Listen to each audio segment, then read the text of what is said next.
Hello my friend, myself Amit Kumar Pathak और आप देख रहे हैं मेरा YouTube channel Amit education point. इस चैनल में न सिर्फ आपको क्लास 12 फिजिक्स के बहुत सारे इंपॉर्टेंट टॉपिक्स के बारे में बताया जाता है, बल्कि यह भी बताया जाता है कि आपको एग्जाम में क्या और कैसे लेकर के आना है। आज हम लोग स्टडी करेंगे मल्टीपल चॉइस क्वेश्चंस के बारे में। फर्स्ट क्वेश्चन आप लोगों के सामने है, the experimental value of constant epsilon naught is. Epsilon naught का एक्सपेरिमेंटल वैल्यू क्या होता है? तो एप्सिलॉन नॉट का एक्सपेरिमेंटल वैल्यू क्या होता है? 8.854 into 10 to the power -12 coulomb square newton -1 metre -2। तो कौन सा ऑप्शन सही हो जाएगा? डी ऑप्शन सही हो जाएगा। ठीक है, नेक्स्ट क्वेश्चन है, the value of charge on an electron is. किसी भी इलेक्ट्रॉन का चार्ज कितना होता है? तो किसी भी इलेक्ट्रॉन का चार्ज हम लोग जानते हैं क्या होता है, 1.6 into 10 to the power -19 coulomb. ठीक है, नेक्स्ट क्वेश्चन है, coulombian force is. Coulombian force क्या होता है? फर्स्ट ऑप्शन है सेंट्रल फोर्स, दूसरा है इलेक्ट्रिक फोर्स, तीसरा है बोथ ए एंड बी और चौथा है डन ऑफ दिस। ठीक है, तो हम लोग जानते हैं कूलम्बियन फोर्स क्या होता है। कूलम्ब फोर्स हम लोग जानते हैं ये फोर्स ऑफ इंट्रैक्शन भी बोलते हैं, जिसमें हम फोर्स ऑफ अट्रैक्शन और रिपल्शन दोनों शामिल होता है। ठीक है, तो ये क्या है? बेसिकली दो चार्जेस के बीच में लगने वाला फोर्स है, इसलिए हम लोग इसको क्या बोलते हैं? सेंट्रल फोर्स बोलते हैं। तो ऑप्शन ए करेक्ट हो जाएगा। ठीक है, नेक्स्ट क्वेश्चन है, the unit of electric field intensity is. Electric field intensity का क्या यूनिट होता है? तो electric field intensity E is equal to क्या होता है? वोल्टेज अपॉन डिस्टेंस होता है। ठीक है, तो यहाँ पे ऑप्शन वोल्टेज का जो यूनिट हो जाएगा वो वोल्ट हो जाएगा V, और डिस्टेंस का यूनिट हम लोग को पता है मीटर होता है, तो वोल्ट पर metre option B is the correct answer. Okay, next question, the unit of permittivity is. Permittivity of free space epsilon naught is. तो हम लोग एप्सिलॉन नॉट का वैल्यू पिछले क्वेश्चन में फाइंड कर चुके हैं, तो उसका यूनिट देखते हैं क्या होगा।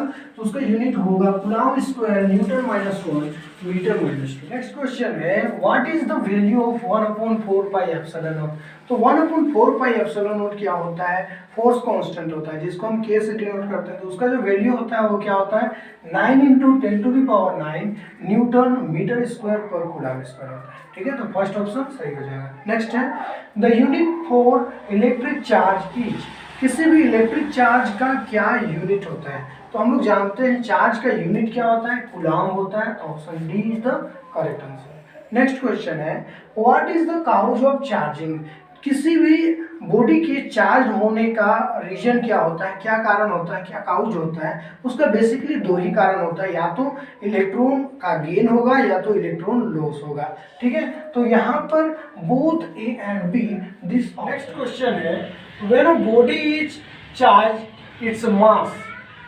जब कोई बॉडी चार्ज होता है तो उसका मास में क्या चेंजेस आता है? तो उसका मास फर्स्ट ऑप्शन है इंक्रीजेज, सेकेंड है डिक्रीजेज, थर्ड है रिमेन्स कांस्टेंट, फोर्थ है में इंक्रीज और डिक्रीज।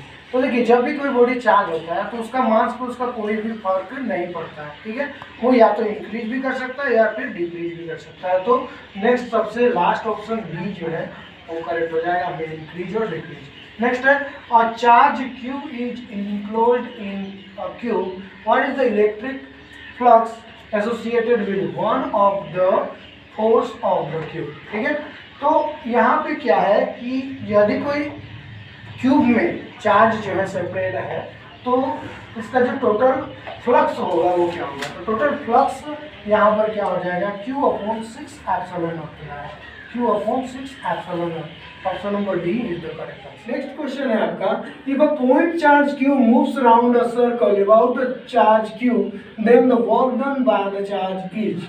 अगर कोई चार्ज Q है वो एक सर्कल में मूव कर रहा है, once round a close circle, एक सर्कल को पूरा मूव कर रहा है, तो उसमें वर्क डन कितना होगा? उसने वर्क डन कितना किया? तो हम लोग जानते हैं वर्क डन का फॉर्मूला क्या होता है? फोर्स इनटू डिस्प्लेसमेंट होता है। तो अगर कोई चार्ज है Q और वो एक सर्कल में मूव कर रहा है, तो टोटल डिस्प्लेसमेंट कितना हो गया? 0 हो गया।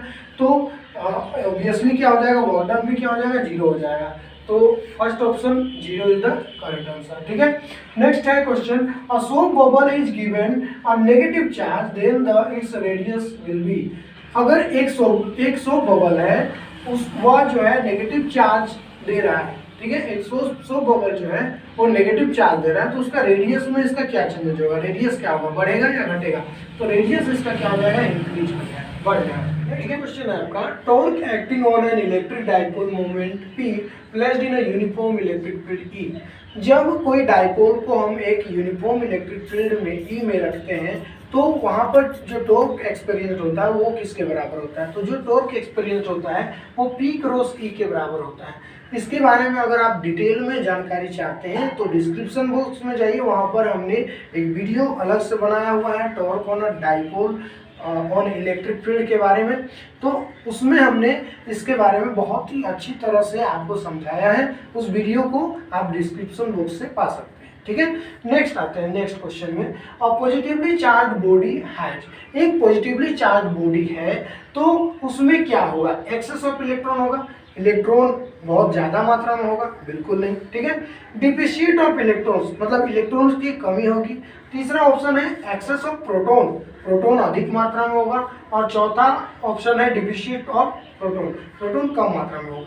तो देखिए, जब भी कोई बॉडी चार्ज होता है तो उसमें दो कारण होते हैं। पहला तो या तो इलेक्ट्रॉन गेन करता है या तो इलेक्ट्रॉन लॉस होता है। ठीक है, तो यहाँ पर जो आंसर हो जाएगा वो डिफिशिट ऑफ इलेक्ट्रॉन्स हो जाएगा, मतलब इलेक्ट्रॉन्स का यहाँ पर लॉस हो रहा है, तब वो बॉडी क्या है, पॉजिटिवली चार्ज है। ना कि ऐसा है कि प्रोटॉन्स अधिक मात्रा में, प्रोटॉन सेम रहेगी, प्रोटॉन ना तो इंक्रीज करेगा ना तो डिक्रीज करेगा, प्रोटॉन सेम रहेगी, बट चेंजेस किस में होगा, इलेक्ट्रॉन्स में होगा। वो लॉस भी करेगी और गेन भी करेगी। तो यहाँ पर अगर कोई बॉडी पॉजिटिवली चार्ज है तो 100% डिफिसिटी ऑफ इलेक्ट्रॉन्स हो जाएगा। नेक्स्ट क्वेश्चन है आपका, an electric dipole of a moment P is lying along a uniform electric field E, the work done in rotating a dipole by 90 degree each. ठीक है, तो अगर कोई इलेक्ट्रिक डाइपोल को हम एक इलेक्ट्रिक फील्ड में, यूनिफॉर्म इलेक्ट्रिक फील्ड में रखे हुए हैं, तो 90 डिग्री पर उसमें क्या वर्क डन होगा इसको बतलाना है। तो 90 डिग्री पर उसका जो वर्क डन होगा वो होगा P into E। Next question है, a point charge Q is placed in an electric field of magnitude E, the force experienced by the charge will be. अगर एक पॉइंट चार्ज को हम लोग Q को अगर एक यूनिफॉर्म इलेक्ट्रिक फील्ड E में जिसका मैग्नीट्यूड E है उस पर रखे हुए हैं तो फोर्स उस पर कितना अप्लाई होगा। तो फोर्स को जानने के लिए हम लोग एक फॉर्मूला जानते हैं, electric field E is equal to होता है फोर्स अपॉन चार्ज। ठीक है, तो यहाँ पर फोर्स इज इक्वल टू क्या हो जाएगा, फोर्स इज इक्वल टू होगा E इंटू क्यू। तो यहाँ पर जो ऑप्शन है, option number A QE, this is the correct answer.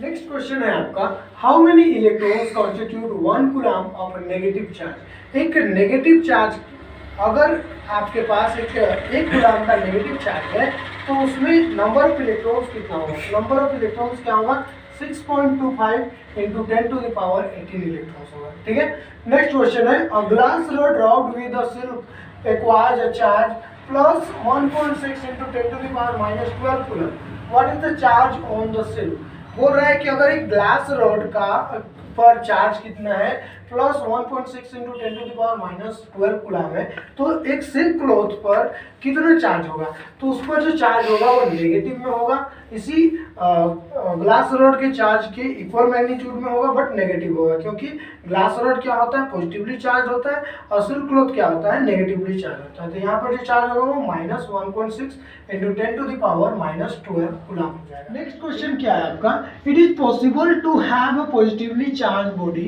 Eight. अगर कोई बॉडी पॉजिटिवली चार्ज है तो उसमें जो पोटेंशियल होगा वो कैसा होगा, जीरो पोटेंशियल होगा, नेगेटिव पोटेंशियल होगा या पॉजिटिव पोटेंशियल होगा। देखिए, अगर कोई बॉडी पॉजिटिवली चार्ज है तो उसमें पोटेंशियल जीरो भी हो सकता है, नेगेटिव भी हो सकता है, पॉजिटिव भी हो सकता है, इसलिए इसका जो ऑप्शन बी है, ऑल ऑफ डी, ये सही है। नेक्स्ट है, the SI unit of electric field is. SI unit क्या होता है किसी भी इलेक्ट्रिक फील्ड का, तो किसी भी इलेक्ट्रिक फील्ड ई का एसआई यूनिट क्या होता है, फोर्स अपॉन चार्ज होता है। फोर्स का एसआई यूनिट हो गया न्यूटन और चार्ज का एसआई यूनिट क्या होता है, कूलम होता है। तो न्यूटन पर coulomb, option number B is the correct answer. ठीक है, नेक्स्ट आता है, the electric field inside a uniformly charged spherical shell is. एक इलेक्ट्रिक फील्ड किसी भी स्फेरिकल सेल के अंदर में इलेक्ट्रिक फील्ड क्या होता है, तो किसी भी स्पेरिकल सेल के अंदर में इलेक्ट्रिक फील्ड जो होता है वो हमेशा 0 होता है। अगर आपको मेरा वीडियो पसंद आया है तो प्लीज़ इसे लाइक करें, सब्सक्राइब करें हमारे चैनल को, और बेल आइकन बगल में है उसे दबाना ना भूलें, है ना। और इसको ज़्यादा से ज़्यादा शेयर कीजिए मेरे दोस्त, क्योंकि ये बहुत ही इंपॉर्टेंट है। जैक बोर्ड की क्वेश्चंस पेपर जो न्यू 2021 का एग्जाम होने वाला है उस पर बेस्ड है, तो ये बहुत ज़्यादा आप लोगों के लिए इंपॉर्टेंट हो सकता है इससे आपको एग्जाम में क्वेश्चन देखने को मिले, क्योंकि ये जितना भी क्वेश्चन का कलेक्शन हमने आपको आज प्रोवाइड किया वो सारा जैक बोर्ड के प्रीवियस ईयर क्वेश्चंस का कलेक्शन है। तो प्लीज इसको लाइक करना ना भूलें।